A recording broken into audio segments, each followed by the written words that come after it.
ভারপ্রাপ্ত যুগ্ম আহ্বায়ক শেখ ইব্রাহিম।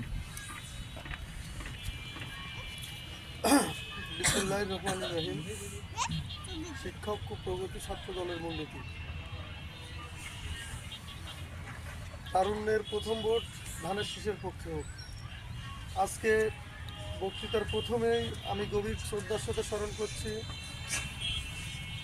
বাংলাদেশ জাতীয়তাবাদী দল বিএনপির প্রতিষ্ঠাতা শহীদ প্রেসিডেন্ট জিয়াউর রহমানকে, যার হাত ধরে বহুদলীয় গণতন্ত্র, সুজলা সুফলা দেশের স্বপ্ন আজ বাঙালি জাতি দেখেছে।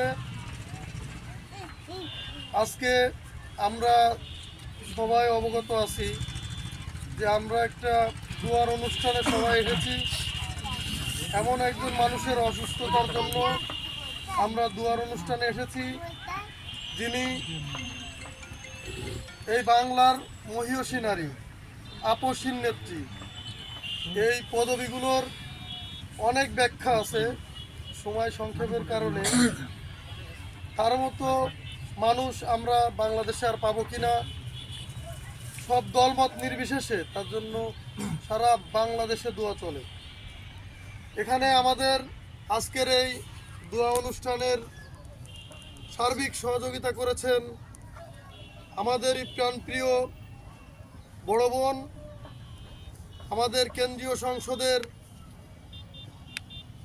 সহ সাধারণ সম্পাদক শারমিন সুলতানা রুমা আফু, আমাদের রামপালেরই অহংকার, যার হাত ধরে বিগত দিনে অনেক ছেলেপেলে ছাত্র দলে, অনেক সহযোদ্ধা আমরা ছাত্র দলে পেয়েছি, যার ত্যাগ শ্রমের কোনো মূল্যায়ন আমরা না করলে আমরাই তার সাথে অন্যায় করব। তাকে আমি আমার চোখে দেখেছি বাংলাদেশ জাতীয়তাবাদী ছাত্র দলের সাথে থাকার কারণে ঢাকা শহরের বিভিন্ন হামলা মামলার শিকার হতো। তাই আজকে আর কথা বলবো না।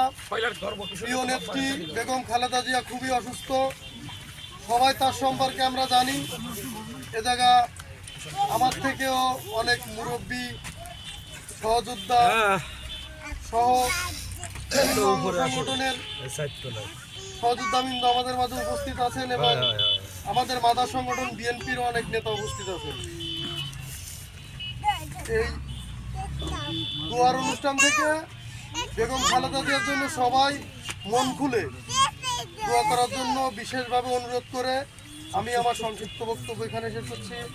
বাংলাদেশ জিন্দাবাদ, বাংলাদেশ জাতীয়তাবাদী ছাত্রদল জিন্দাবাদ, শহীদ জিয়া অমর হোক, খালেদা জিয়া জিন্দাবাদ, জনাব তারেক রহমান আসবে ফিরে বীরের বেশে বাংলাদেশে। সবাইকে ধন্যবাদ।